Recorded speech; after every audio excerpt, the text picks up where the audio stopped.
Welcome to The Explainer. Today, we're taking a look right under the hood of our economy to see how it all actually works.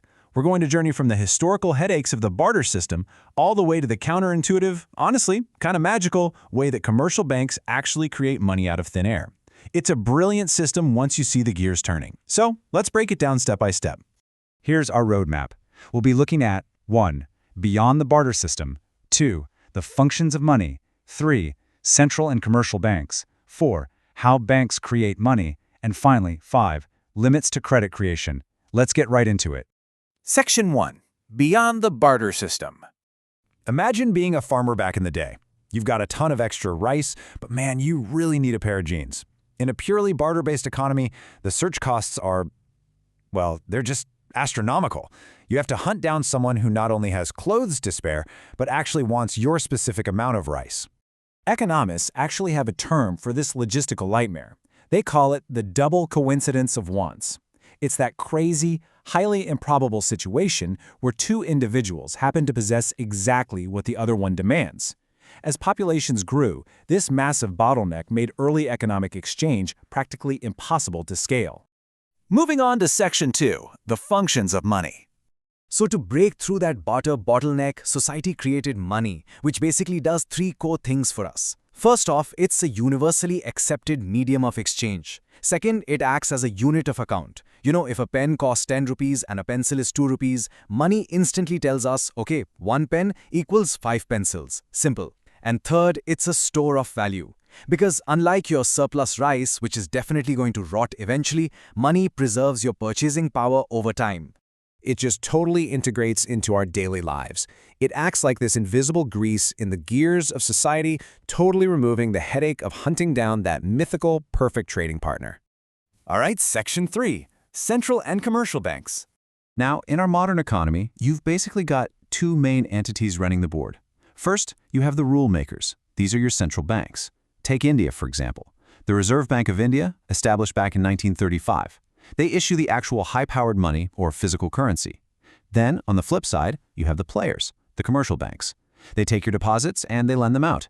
And that difference between the interest they pay you and the interest they charge borrowers, that's called the spread. And that right there is exactly how they generate their profit. Which brings us to Section 4, how banks create money. To really grasp how these commercial players operate and the hidden mechanics of credit creation, let's talk about the classic economic parable of Lala, the village goldsmith.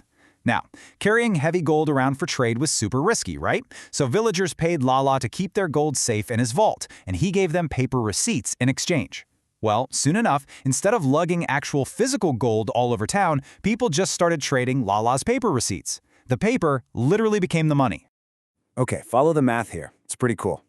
Lala starts with exactly 100 kilograms of actual gold, deposited safely in his vault by various villagers.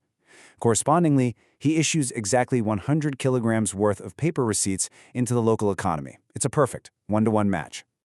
But Lala was observant. He realized it was highly unlikely that every single villager would come demanding to withdraw their physical gold on the exact same day. So when a guy named Ramu asked for a loan, Lala confidently lent out 25 kilograms of the deposited gold. Ramu then used it to buy goods from Ali. And what does Ali do?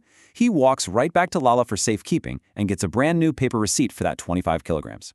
So look at the outcome of that single loop. We now have 125 kilograms worth of paper receipts actively circulating out there as money. But down in the vault, still only 100 kilograms of actual gold. By just banking on the fact that everyone wouldn't withdraw at once, Lala literally created money out of thin air. And that leads us perfectly into Section 5, limits to credit creation. Because to prove this isn't just a fairy tale, we need a reality check.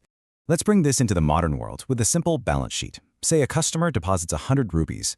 The bank records that as a liability because, well, they owe it back to the customer. But perfectly balancing the scales, the bank now also holds 100 rupees in assets as reserves. But just like our clever goldsmith, the bank is absolutely not letting those asset reserves just sit there idle. No way! They retain only a necessary fraction to cover daily on-demand withdrawals, and then they loan the rest of it out to earn interest. And when that borrower spends the loan, the person who receives it deposits it right back into the banking system. Through this continuous cycle, every single new loan fundamentally becomes a new deposit, and that rapidly expands the overall M1 money supply. Now, obviously, they can't just lend out money infinitely. Central banks enforce some pretty strict rules to keep things in check. In India, for instance, there's the Statutory Liquidity Ratio, or SLR.